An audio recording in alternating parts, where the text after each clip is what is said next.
dude. It's all right. Well, first of all, thank you, because it's an honor, and I honestly gonna be doing something right in God's eyes for him to let me do this tonight. I'm Jared McFadden. Sorry, what's the question? Tell us your story. I really didn't start unpacking my story until my dad's death. I started really going through life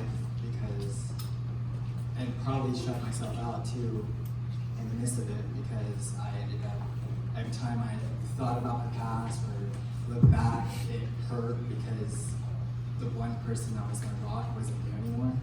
You know, it was kind of just hard. And then I was losing people and losing people I love and close to me, and becoming the enemy in people's eyes, and just like I couldn't fabric everything of like my world changing. And then I truly did unpack, and how much God's grace has always been with me throughout my whole life.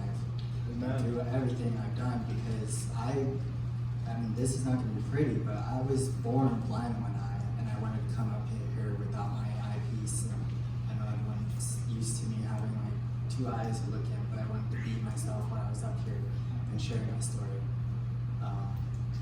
I just had a lot growing up, you know, and I could be looking at myself as, you know, I could be a totally different person, just thinking of myself as a victim one way or another, just because I could be mad at God for just the way I look, just the way I was born. You know, like our insecurities come in and they think that way and pick ourselves apart. And I kind of never did, and I think that's the only reason why I was able to grow and survive the way I was, from everything, because of my delusion.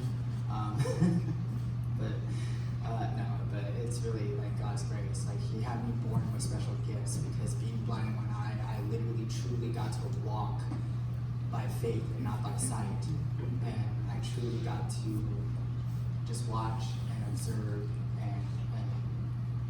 and just be me too. Like, He gave me the good grace of just shutting everything out. Because as I grew older, I used to get picked on right away for the way I looked and my eye, and just because I used to literally, like, kids, I mean, I know kids are just being great kids, but even adults were just calling me a monster, calling me evil, calling me like I was just born not of this world, and a whole bunch of stuff. And it was just crazy what that can start, especially when you're 4 years old. And then I had people think that they could take advantage of me too. And I had my mom's older friend, let's just say she did something that was just really not pretty. And I mean, thank goodness for God's grace of giving me my imagination, because the only thing I remember is just her. Well, anyways, I'll skip details. Try not to get too gruesome. But on top of that, though, like, it didn't stun, it didn't bother me. I just didn't think of anything of it besides ill. And I know growing further, then I ended up getting into another predicament where a teenage boy, that was my mom, renter's son, ended up, first of all, I don't even know what I was doing. Then again, this is like the early 2000s. I was walking home and I'm 5 years old, so I'm like a little preschooler walking home and stuff, so I don't get it. But the teenage boy ended up seeing me in the alley and took me behind a trash can and made me do some things for him, and just because of the way I was and how I acted and who I am, and just automatically always being pointed the finger throughout my whole childhood of just who I'm supposed to be and what I need to be. I've had a lot of people just really try to force me to be something I'm not, and I think over time it eventually did like come along, and I ended up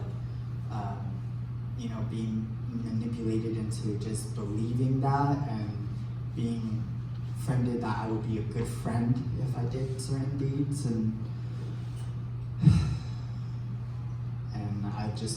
I honestly, the grace of God is just, thank goodness, I didn't really focus on, again, you basically being a victim. You know, I am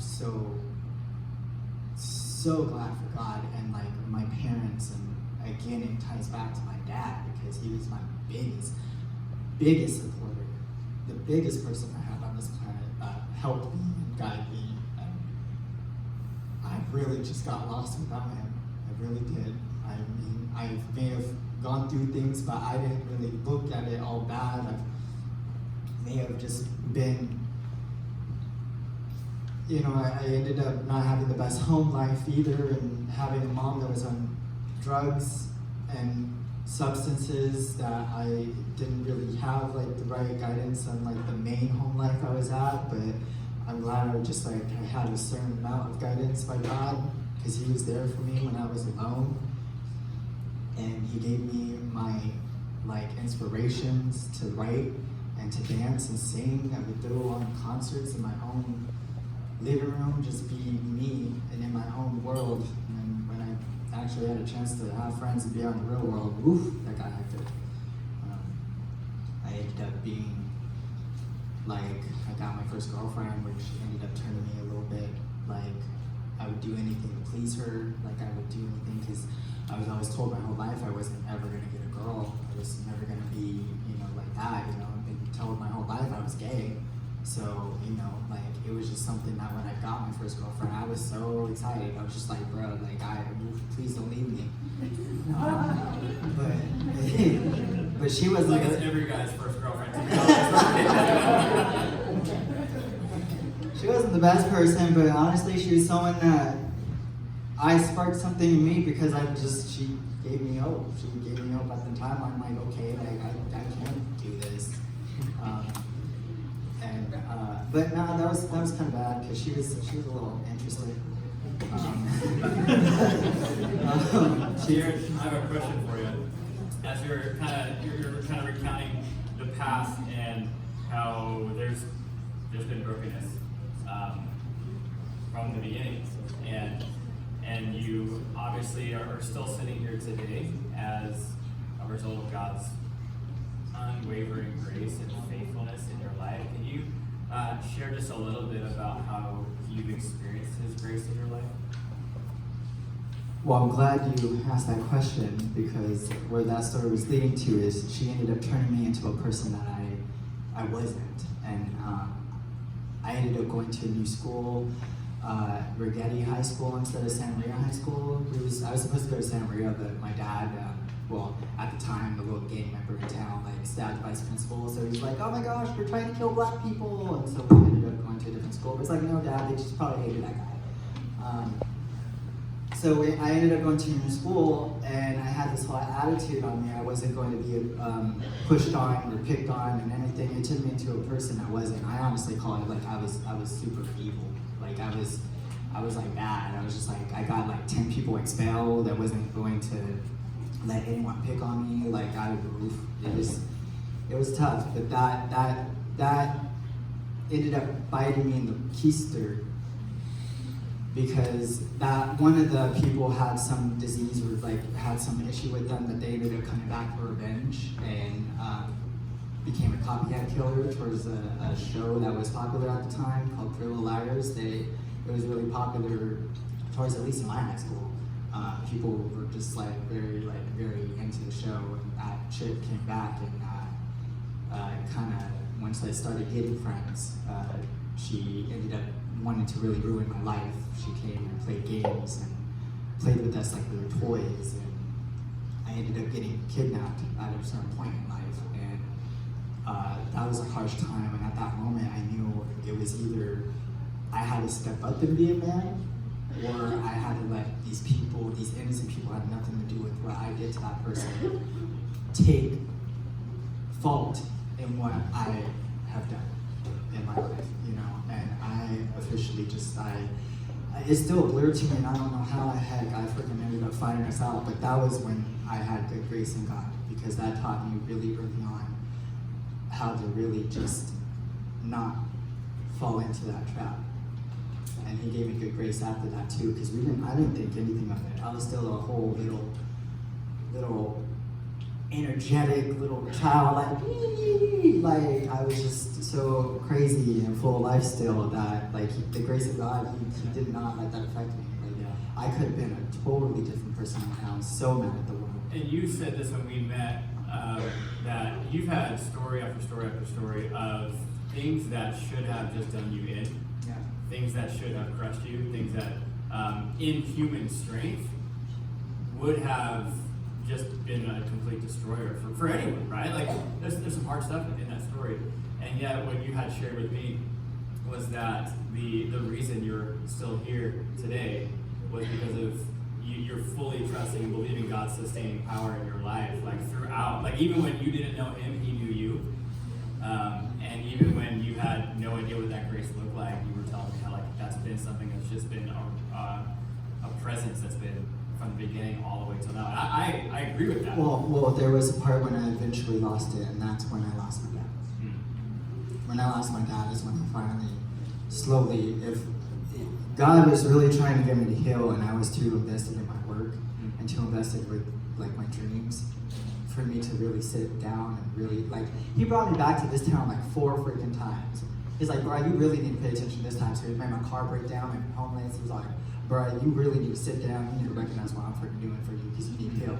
Because how you expect to do some things if you do it the wrong way? Yeah. And I lost it slowly. Like 4 years, depression really did get onto me, and it slowly creeped in. And it hit when I ended up my car broke down here, and I ended up homeless here. And last year, before my birthday, I became. It's something I never thought I would ever do, and I was so close. I almost killed myself. I was going to finally take it because everything was unpacking at the same time. Everything was hitting all at the same time. And I was just like, I was done. Like, I didn't see a future. I didn't feel like that's a Raven at the moment. I couldn't see into the future. I couldn't see nothing. But God-given angel that was part of my class came into the bathroom at the time and knocked that glass bottle out of my hand and held me and told me it was going to be okay. And I know that was God. And then I couldn't go to Mercy at Sundays at the moment because IHOP got me on Sundays. So I decided to go crew. And I know God sent someone that became like a little brother to me into my life to help guide me back from what I lost. And here you are. I know you were baptized and then you got rebaptized as Shaver a couple weeks ago as an evidence of God's grace in your life. It's just the sustaining power of the Lord, even when you didn't even know it was Him. And now that you're in a season where you're able to say, like, no, that's God. That's been God the whole time. And He has rescued me. He's redeemed me. And when every time I hear your story, I think Jeremiah 29:11, right? For Noah, God says, "For I know the plans I have for you, like plans to give you a future and a hope, plans to prosper you, not for your destruction." And I think I've been praying it over you and your life as God kind of stirs in you and brings you to new life with Him. And so thank you for your willingness to be vulnerable and to share kind of your heart. It's not easy to get up here and to look at all these people in the face and to tell them the harder things about life, but yet you're more interested in God's glory, and so you're here. So yeah, I wouldn't be me without Him. You know, I'm me because of Him, and He grew me to be like this. And honestly, I wouldn't. Now that I got to this moment, I would not take back anything that He did for me because I know it was Him the whole time. You know, it just became a story. Well, hey, we're gonna pray over you. I'll put a hand on you. This is nothing hyper spiritual, just like hey, we're with you. And so, if you're in the crowd and you want to, this is kind of like, hey, I'm with you, Jared. We serve the same God. I'm with you along for the journey. And so, if you want to extend a hand out, we'll pray together. God, thank you for my brother Jared and his willingness to bring honor to your name. God, thank you for being the sustaining power in his life from the day he was born. God, you know the plans that you have for him. Every day of his life has been written out in your book.